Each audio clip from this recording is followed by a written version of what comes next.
Krishna Kumar. These are the top stories that we're tracking at this hour.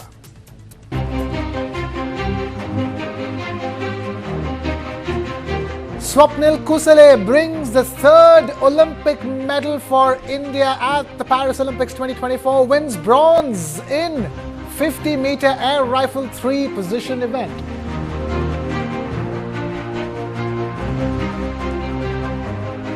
More than 50 people missing after a cloud burst in Himachal Pradesh. NDRF teams rushed to Mandi and Shimla.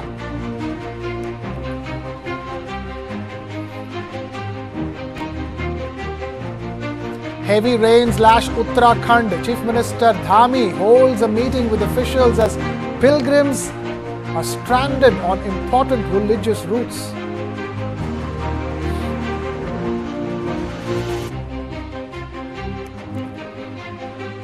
The death toll rises to 288 in Wayanad in Kerala. Rahul Gandhi and Priyanka Gandhi arrive at the Kannur airport. They are en route to the disaster zone.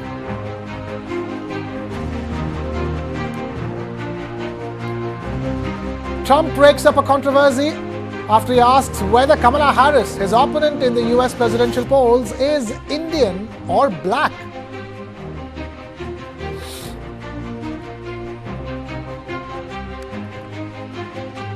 The military chief of Hamas, Mohammed Deif, who masterminded the October 7th attacks, was killed last month, confirms Israel.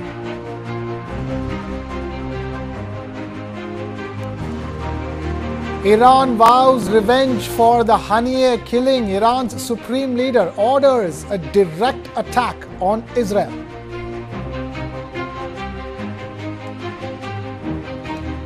Khalid Mashal is expected to become the new leader of Hamas. Mashal's elevation is likely after Haniyeh's funeral.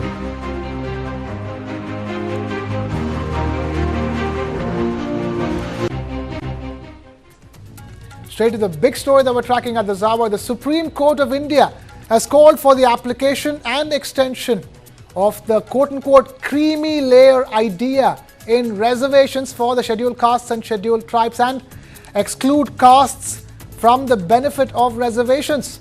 In a significant ruling, a 7-judge bench of the Supreme Court of India, by a 6:1 majority, has held that sub-classification of scheduled castes and scheduled tribes is permissible to grant separate quotas for more backwards within the SC/ST categories.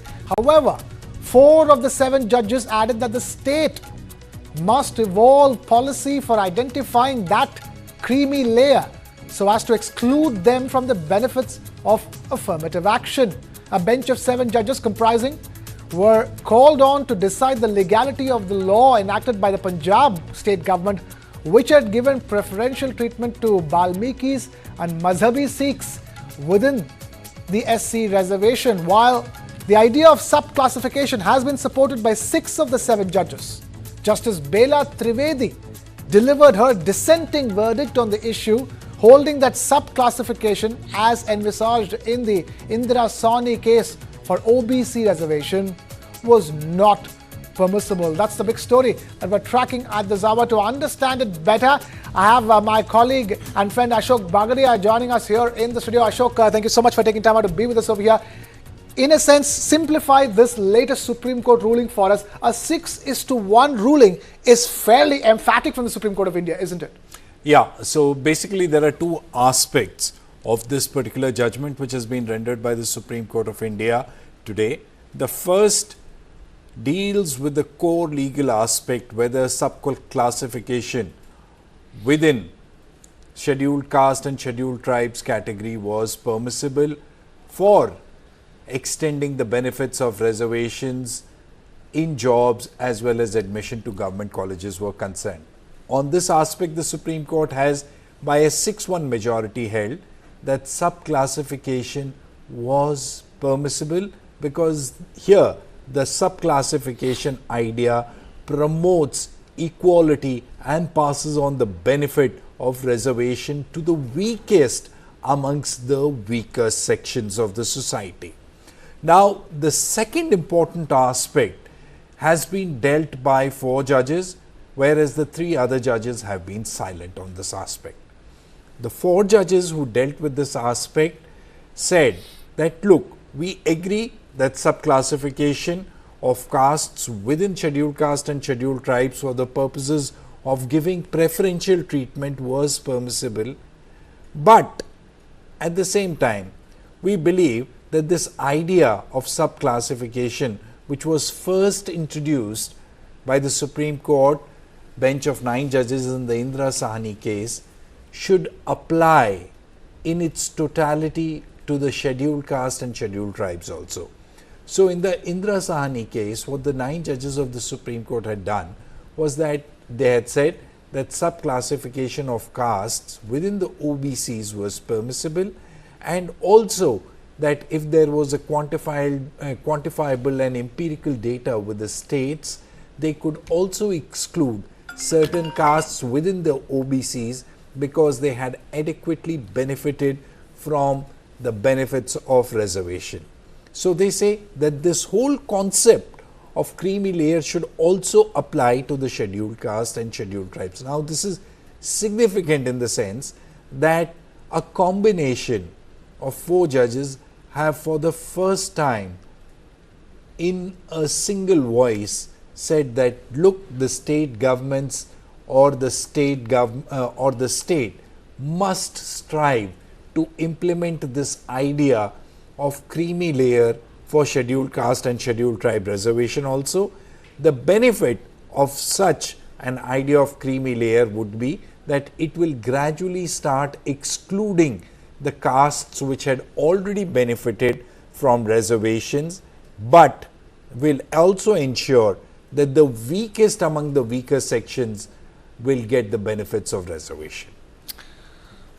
Okay, now you have a verdict, Ashok, where 6 out of 7 judges have held a majority. They've held that subclassification of SCs, STs is permissible to grant separate quotas for the backwards in those categories. But 4 of the 7 judges have said that the state must evolve policy for identifying this creamy layer so as to exclude them from the benefit of affirmative action. In that sense, that is also now putting the onus back on the state. Yes, the onus is definitely on the state. And by state, we mean the country. The country, that is the central government or the state governments.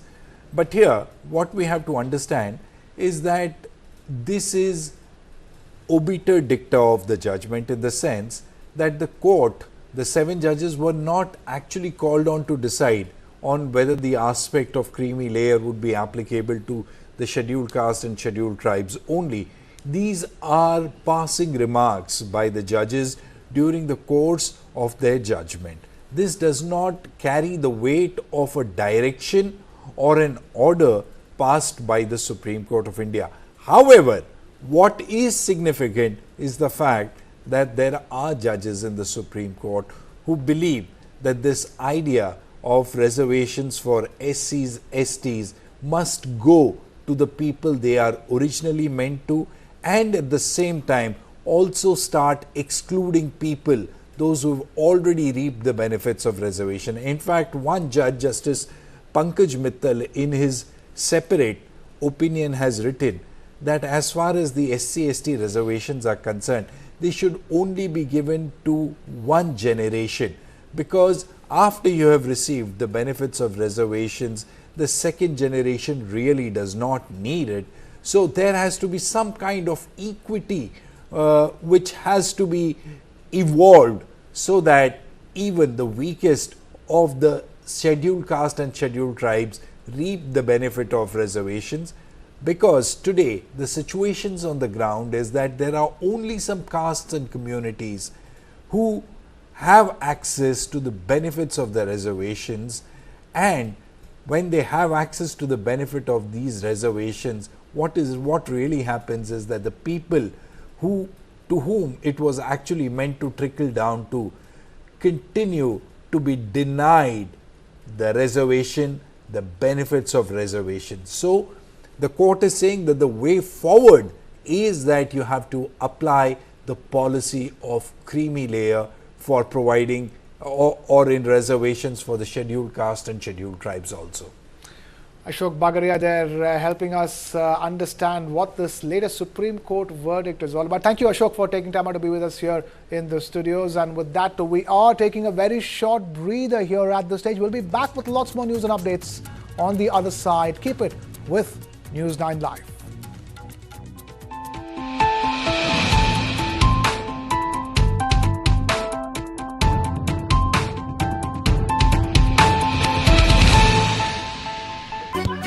Pass. We'll put new glasses in the windows and they keep breaking it. This is the fourth time you are playing football throughout the day. Will you win the world by playing football? Yes, uncle. I will now conquer the world by playing football. Let's go to Germany. World's largest football talent hunt, News9 Indian Tigers and Tigresses. In association with DFB Pokal, Bundesliga, BVB and India Football Center.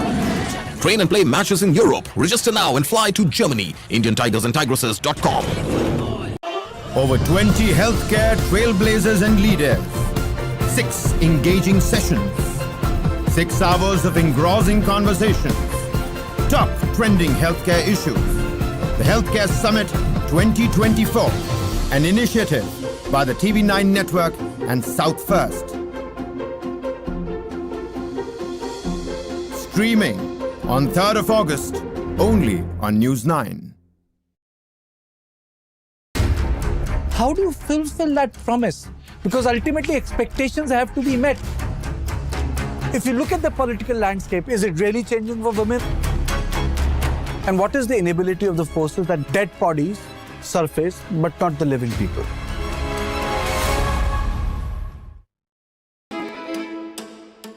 Cooking is an act of love.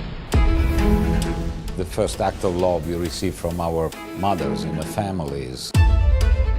Modern Indian food is all about contemporary and innovative approach to traditional Indian cooking. Representation it's also important, you know. I want to wear this white coat every day and then be a chef. There are stories. If the name a whiskey is Indri, then there is a whole story behind that. Cooking food is like a therapy, and eating one is like a pleasure I can give it to myself.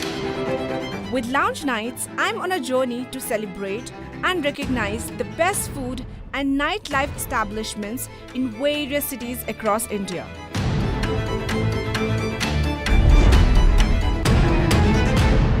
Radico presents Lounge Nights. Every Saturday and Sunday, only on News9 Live.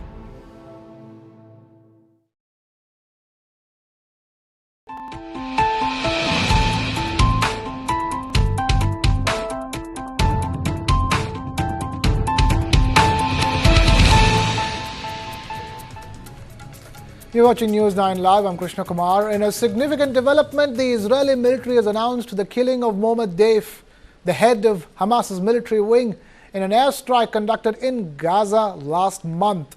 The Israeli Defense Forces, or IDF, confirmed today that the strike occurred on the 13th of July in the Khan Yunis area, following a thorough intelligence assessment. Mohammed Deif, a key figure within Hamas, has been a prominent target for Israel for decades.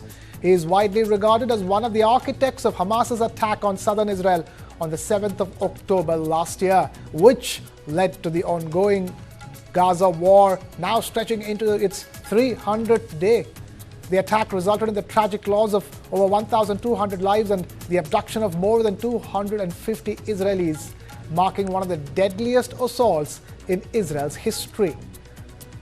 Deif's death is a substantial blow to Hamas. Over a span of 30 years, he played a crucial role in advancing the group's capabilities, including the development of an extensive tunnel network and expertise in bomb making. He has been held accountable for numerous attacks against Israelis and was at the top of Israel's most wanted list. This announcement comes amidst heightened tensions, with crowds gathering in the Iranian capital of Tehran for the funeral of Hamas's political leader Ismail Haniyeh, who was assassinated just a day before. The Israeli government, led by Prime Minister Benjamin Netanyahu, has been steadfast in its resolve to target key Hamas leaders, including Deif, Yahya Sinwar and Marwan Issa.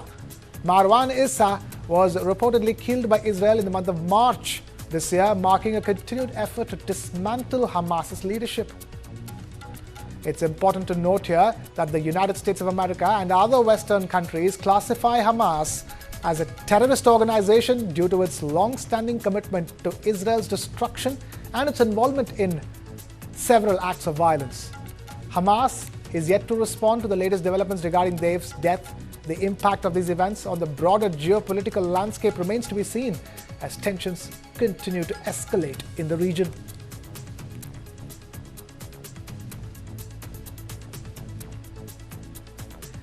Now we have Major General Ashwani Sivach, defense and geopolitics expert, now joining us on the broadcast to put this latest development in the Gaza war into perspective. Major General Ashwani Sivach, thank you so much for taking time out to be with us here on News9 Live. These are big developments. First it was Ismail Haniyeh and now it's Mohammed Deif. How do you see this impacting the Gaza war going forward? Very correct, Krishna, no doubt about it. It's a big achievement as far as Israel is concerned. They have killed Mohammed Deif, not now, but on 13th July in the southern portion of the Gaza in Khan Yunis. But they have announced now, just yesterday they have killed Ismail Haniyeh, who was a political leader. As far as Mohammed Deif is concerned, he was a very tall figure. He was the mastermind of this 7th October genocide. And also he is an architect which has basically constructed or got the defenses constructed in Gaza, the tunnel defense, and therefore he was one of the main chap as far as the military commander is concerned, which was targeted by Israel. Now, once this thing has happened, what is the now going to be a future roadmap? You see, the point today is Hamas seemingly looks to be weak now, and the way Ismail Haniyeh, political leader, killed, and the top military commander Mohammed Deif is killed. And Israel and Hamas were almost on the verge of having a ceasefire. I don't think that will take place now. And one is that now Israel feel it that they